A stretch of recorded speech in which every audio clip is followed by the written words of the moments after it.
umaga, may mga bago tayong makikilala at makikita na todo ang dating at sobrang exciting. Ang pinakamahaba, ang pinakamataas, ang pinakamalaki. Extreme ang lahat ng makikita niyo. Pinakamaiksi, ang pinakamaliit, pinakamainit. Susubukan ang mga kakayahan. Aalamin kung sino o alin ang panalo. Kung gusto niyo malaman ang lahat ng mga lumapit kayo. Oras na sa mga extremes.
Extremely tall buildings. Simulan natin sa malaki. Malaki. Ang mga tao ay naging obsessed na sa paggawa ng pinakamalaking structure. Tulad na lang sa ating ancient history kung saan meron higanteng structure tulad ng pyramids, Wow! Stonehenge, Wow! at pati Great Wall. Pero ngayon, pag-usapan natin ang mga extreme. Simulan natin sa tallest man-made structures at building sa buong mundo. Sa loob ng ilang dekada, ang iba't ibang bansa, mga designer at arkitekto at pati na pamahalaan ay nag-aagawan sa titulo ng pinakamataas na building sa mundo. Makaalam nitong mga building na to. Ang CN Tower sa Toronto, Canada, ang Tokyo Skytree sa Japan, ang Petronas Twin Tower sa Kuala Lumpur, Malaysia, Willis Tower sa Chicago, Illinois, Empire State sa New York, at ang Eiffel Tower sa Paris, France.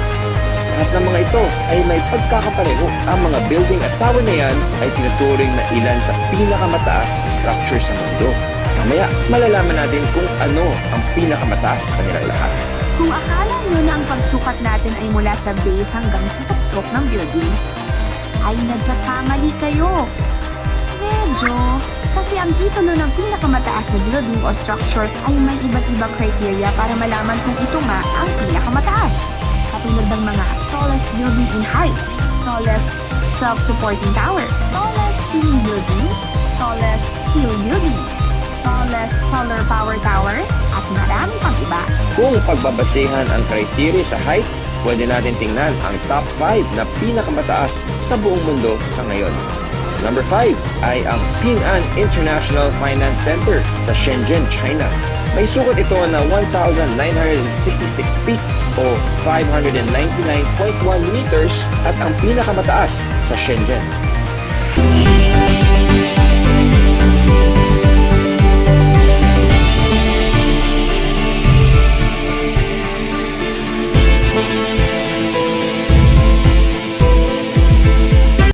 Sa number 4, ang Abraj Al Bayt Clock Tower sa Mecca, Saudi Arabia. Ang taas nito ay 1,972 feet o 601 meters na mayroon din world's biggest clock face. Sa number 3 ay ang Shanghai Tower sa Shanghai, China. May sukat ito na 2,073 feet o 632 meters. Hawak din ito ang record na most number of visible floors na 128. At ang number 2 ay ang Merdeka 118 sa Malaysia. May taas ito na 2,227 feet o 678.9 meters. Ito ang pinakamataas na building sa Malaysia at sa buong Southeast Asia. At ngayon, tingnan na natin ang record holder sa number 1, ang Burj Khalifa sa Dubai, na may taas na 2,722 feet o 829.8 meters. Ang Burj ang pinakamataas simula ng buksan ito noong 2010. Halos doble ang taas nito sa Empire State Building sa New York na may hawak ng korona ng world's tallest building noong 1930s. Ang Burj ay may mga restaurant, apartment at opisina at ang tallest elevator shaft in the world nandoon din. Yan ang top 5 ng pinakamataas na structures sa buong mundo. Alam ko na! Susunod na listahan natin ng mga pinaka-extreme, abangan.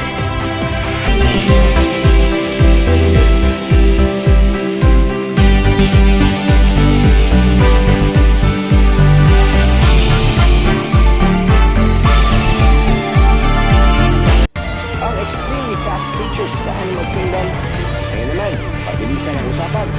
Sila ang mga pinakamaliksi at pinakamabilis sa Animal Kingdom. Cute naman!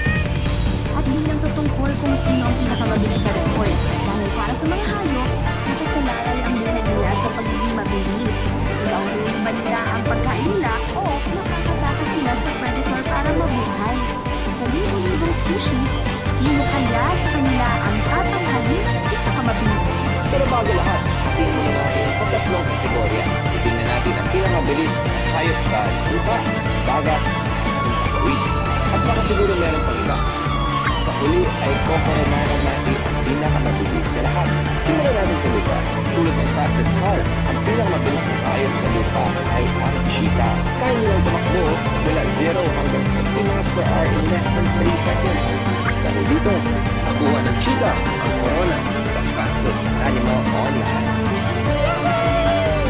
Pero shoutout din sa iba pang big cats. Pinakalayo na kayang tumakbo sa bilis na aabot sa 50 miles per hour.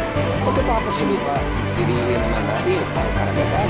Ito ang halos nasakop sa 2/3 ng buong mundo. Dahil mahirap pag-aralan ang mga isda at iba pa ang mga features, ang record sa pinakamabilis sa tubig ay mahirap na hanapin. Pero bago ang lahat, silipin natin ang honorable mention na may estimated top speed na 67 miles per hour. Palakpakan natin ang sailfish. Ngayon ay oras na para koronahan ang nakakabilib sa bilis na 80 miles per hour top speed. Ang titulo para sa fastest in the water ay walang iba kundi ang Black Marlin Fish. Lead!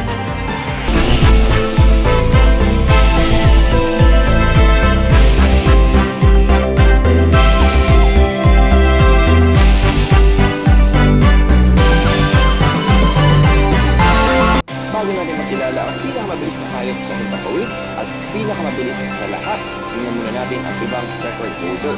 Kung ang cheetah ay ang pinakamabilis sa lupa, isa pang four-legged creature na may fastest speed sa long distances. Yan ang pronghorn o American antelope na kinikilalang fastest runner sa long distance category. Kaya nilang panatilihin ang top speed na 35 miles per hour na ilang milya. At kaya umabot ng 55 miles per hour. Samantala, sa insekto naman, ang horsefly ay umaabot ng top speed sa 90 miles per hour. Ito na ang pinakamabilis na hayop sa himpapawid na may bilis na higit sa 100 miles per hour. Ang bilis, bilis, bilis! Ang Eurasian Husky ay kaya umabot sa 100 miles per hour. Habang ang Golden Eagle ay kaya lumipad ng 150 miles per hour. Pero, anong species nga ba ang pinakamabilis sa animal kingdom? Ito ang peregrine falcon. Ibon na kaya lumipad sa higit pa sa 155 miles per hour kapag naghuhuli sila.